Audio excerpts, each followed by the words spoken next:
After a shaky entry into the pen tablet market with the Cintiq Companion series, Wacom is hoping that the third time's a charm with their latest fully fledged Skylake Windows 10 drawing tablet. But with its questionable battery life and USB-C only philosophy, does it have what it takes to be the best drawing tablet in a market filled with much cheaper alternatives? I'm Nihongo Gamer, and this is the Wacom MobileStudio Pro. To understand how important the MobileStudio Pro actually is, you have to understand that this is kind of the successor to some really great but slightly flawed products and some really annoying branding issues. Wacom's Intuos drawing tablets have no screen and are the industry standard for pen input on a PC. They later became well known for their Cintiq pen displays, which do the same thing but you draw directly on the screen. They then decided to build pen displays with the PC built in themselves, but their first attempts at tablets had a bit of a false start. Unintuitive naming issues had everyone confused because even though it was called Cintiq Companion and it had a computer built inside, it wasn't able to connect to a computer separately, and so technically it wasn't a Cintiq at all. They also made an Android version called the Cintiq Companion Hybrid, but it couldn't use PC software unless connected to an actual PC, rendering the whole thing a bit less mobile. In an attempt to alleviate the confusion, they introduced the Cintiq Companion 2, a full Windows PC tablet that could also function as a Cintiq when connected to a PC. But sadly it had an annoying high-pitched fan and a proprietary power cable that was prone to breaking quite easily. And that's where the MobileStudio Pro comes in. In an attempt to make consumers forget how sketchy they are at building computers, Wacom has completely dropped the Cintiq Companion branding. With its library-friendly fans, it's now more mobile. With up-to-date processors, discrete graphics cards, and desktop software, it's an all-in-one studio. And unlike the jittery broken styluses being used by their competitors, the Wacom Pro Pen 2 is not just the pinnacle of pen stylus technology, but it delivers and even improves upon what pro users love and depend on every day: a supremely accurate, pressure-sensitive stylus with a hover cursor. On paper, the MobileStudio Pro is everything you could hope for. You now have a choice of 13-inch or 16-inch screen size with QHD or 4K resolution respectively. You have a choice of i5 or i7 Intel Skylake processor, anywhere from 4GB to 16GB of RAM, and solid-state drives with up to 512GB of storage space. If you decide to go for one of the two 16-inch models, both come with discrete graphics cards which can help in software that takes advantage of it, like video editing or 3D modeling. And if you go for the top-end 13-inch or 16-inch model, you also get a fingerprint scanner for security and a 3D rear-facing camera that allows you to turn real-life objects into 3D models. Wacom offers 6 variations in total, but currently there is no option to build a customized configuration.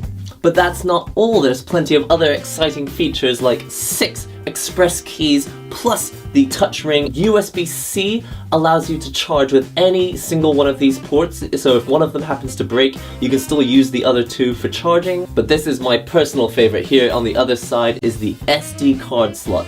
I use the SD card slot on a daily basis to get data from my camera over to my computer, and other laptops that are shipping without SD card slots are seriously missing a really important feature that professionals need to use all the time. And as a bonus, you can use it as a way to increase the storage on your device. But tech specs mean nothing if the pen performance isn't up to scratch, and drawing on the MobileStudio Pro is second to none. Without a doubt, it's the most versatile stylus I've ever used on a tablet before, and that includes Wacom's own Pro Pen 1. MobileStudio Pro comes with what's now called the Pro Pen 2, and it takes the 2048 levels of pressure sensitivity and quadruples it to 8192. Is it noticeable? Well, I like to think that I had greater control on the lighter end of the pressure spectrum, but it really depends on whether your software recognizes the extra precision. The real improvements come from changes Wacom have made to lag, parallax, and accuracy on the screen edges. All pen tablets have some degree of lag, but Wacom has minimized it so well that in practice you'd have to have Jedi reflexes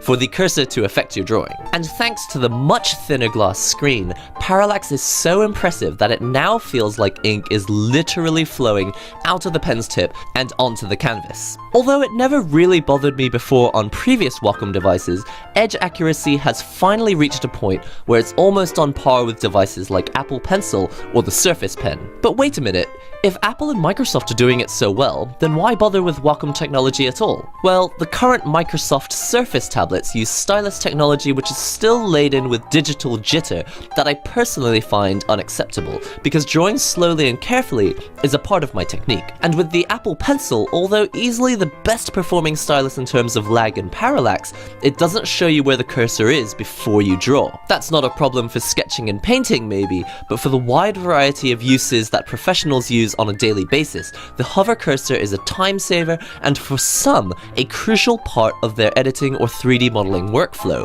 Bottom line, Wacom Pro Pen is now the only stylus on the market that doesn't have to compromise on accuracy or capability. So the stylus lives in harmony with the display, which is excellent, but it gets better because that display happens to be QHD resolution on the 13-inch model and a whopping 4K resolution on the 16-inch model. That's effectively a higher pixel density than the Retina display on my MacBook Pro. Don't know why pixel density matters? Put simply, you'll be able to see more detail in your work without zooming in, and that can filter directly into increased productivity. Everyone knows time is money, and I love time. If your color management requires it, the screen on the MobileStudio Pro is capable of displaying up to 94% of the Adobe RGB color space on the 16-inch model and up to 96% on the 13-inch model. Just be careful with the settings, because if you set them incorrectly like I did, you'll be painting images using colors that don't actually exist on most regular monitors. For photographers that want to edit using the wide color spectrum that their expensive cameras are capable of,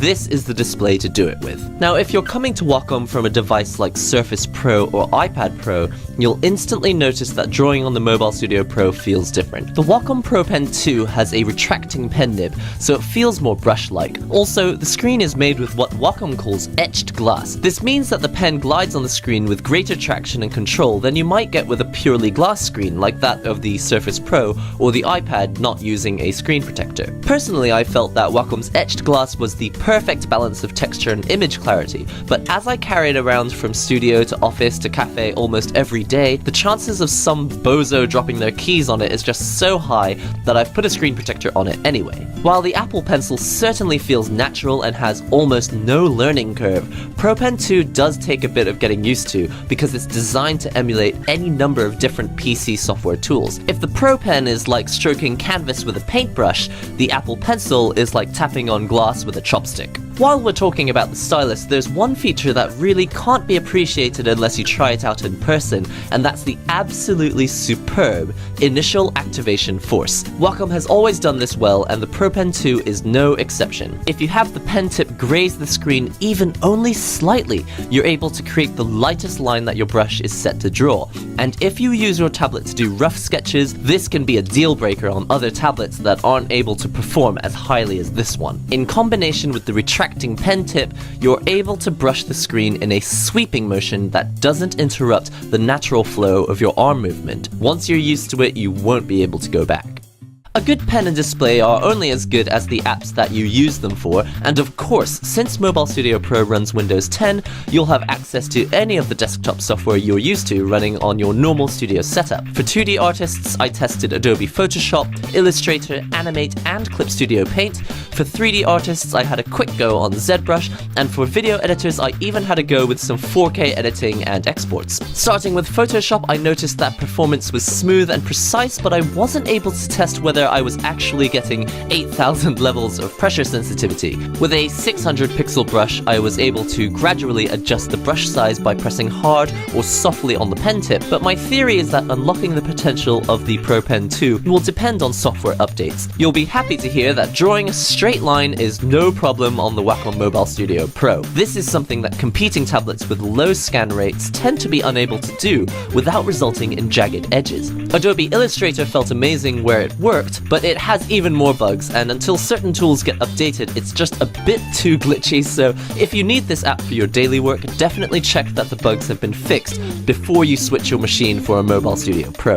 Adobe Animate, previously known as Adobe Flash, seemed to work with no issues for me. For the test, I only had time for a very rough animation, but if you need a tablet that can animate, I really feel that Windows is the only way to go right now. I've tested a few apps on iOS and Android, and none of them come even close to what Adobe Animate is capable of, so yeah, I would definitely get this computer if I were doing animation full-time. Clip Studio Paint, also known as Manga Studio, is where I spend most of my time as a 2D illustrator, and everything was flawless. I couldn't find a single bug, so I'm happy to report that if this is your daily driver for work, then you can jump straight in. I'm convinced that pressure sensitivity was improved for the very light strokes, which will make painters and light sketchers very pleased, and while the Cintiq 13 HD tablet felt a bit cramped to me, the improvements in screen thickness on the MobileStudio Pro made me feel more than ever that 13 inch is actually plenty of space. Which is good news for me because unfortunately I can't fit the 16 inch model in any of my bags. Now for 3D artists, I did test various features using ZBrush, but nothing I could do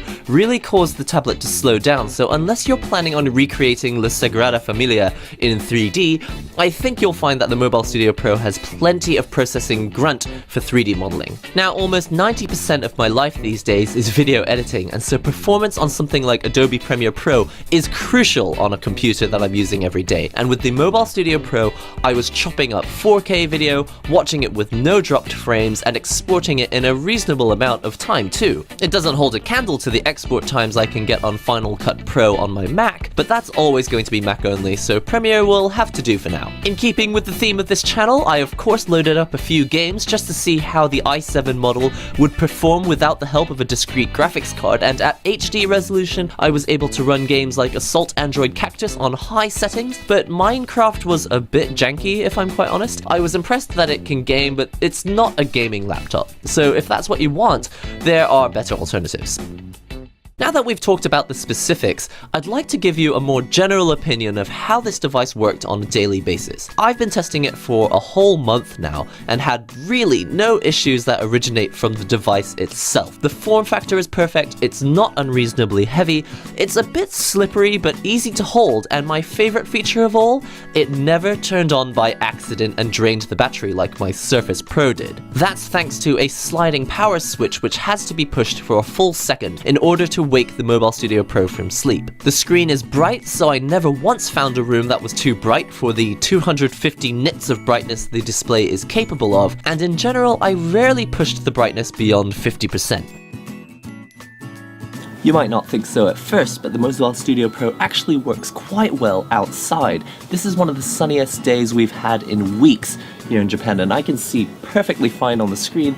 It's not amazingly bright, but it is totally bright enough that you could actually see it, even on a super bright sunny day like this. I have got my iPad Pro here just for comparison's sake, and you can see that yes, the iPad is definitely brighter, but both are easily bright enough for working on outside. Pretty good. But here's one of the best features. This thing is quiet. When the device is idle, the fans are literally silent, but once you start adding layers to your drawing, you'll notice that the fans turn up to the equivalent of maybe an external hard drive. If you're exporting a video, of course the fans will drive a bit harder, but the good news is that the fan vents have been designed so that the pitch of the fan noise never really reached a level that bothered me or the people around me. And what's more, the fans are on the side of the unit, so even if you flip it upside down, the fans are never on an edge that faces your body or gets covered by your bed sheets. But it can't be perfect, can it? I mean, the only people who make reviews where nothing is wrong with a device are sponsored reviews, right?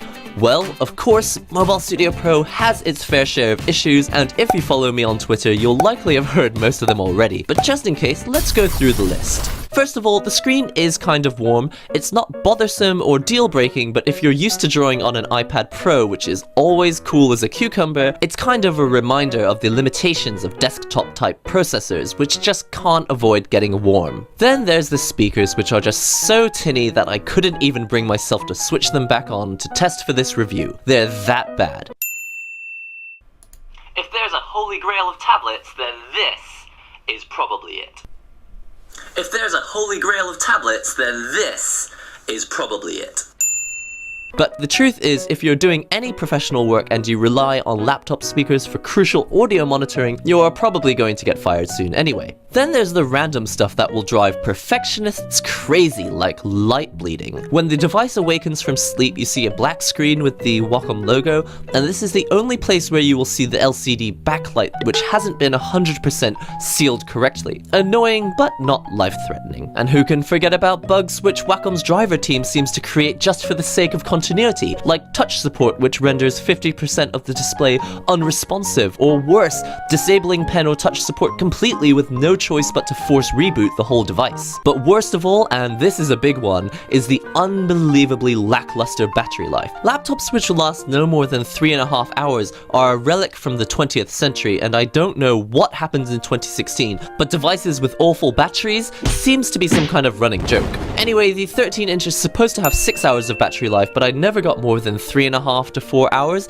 and well, that's quite pathetic if I'm quite honest. One of my personal issues with this device is actually the size of this power brick. Not only is it kind of large, but it's also just kind of inconvenient, unlike the Mac power cable where you can actually wrap it around the brick. And the only type of cable manage you get is this tiny little hook on the end, which I'm not really even sure what it's for. Maybe you wrap it around like this and then maybe clip it on. Another thing I'm not a big fan of is the actual part that you plug into the wall. Now, I know the reason why they give this to you is because in every different country they have to have a different shaped plug, but it's just not very elegant, and I know that other companies know how to do it better. I mean, what is this? Now for the issues that plague this tablet that have actually nothing to do with the device itself, like the fact that there are no replacement pen nibs available a full month after the release of the tablet. Same goes for the Wacom Link box, which enables you to connect to a PC or Mac that isn't equipped with a USB-C port. Or how about the fact that not only is the stand not included in the box, but Wacom couldn't provide any official launch date for it either. For a device that costs up to $3,500, this really isn't the sort of attitude you want from a computer manufacturer. But it gets even worse. Wacom seems to love proving how much they hate us by selling things with completely inconsistent prices around the world. For example, upgrading from the i5 to the i7 model costs $200 in America, but about $500 for the exact same upgrade in Japan. But then again, lots of Japanese companies do this because Japanese consumers have a tendency to buy high-end model products without really questioning the value of the upgrade. But despite it all, the truth is, apart from the deplorable battery life, the Wacom MobileStudio Pro has uncompromising drawing performance. Now, whenever I draw something poorly, I know it is 100% my fault and not the device. If you feel that you're ready to take that kind of responsibility for your work, and you can see yourself taking that work to absolutely anywhere you want to go, then isn't it time you made your studio a mobile studio? Thanks for watching to the end of this review, and remember I have many other videos discussing the Wacom MobileStudio Pro on my channel, so feel free to click on any of them now and subscribe to the channel, as I'll absolutely be uploading more drawing tutorials, speed painting, product reviews, and more. If you liked this video, be sure to give us a thumbs up, and I'll see you in the next Nihongo Gamer video.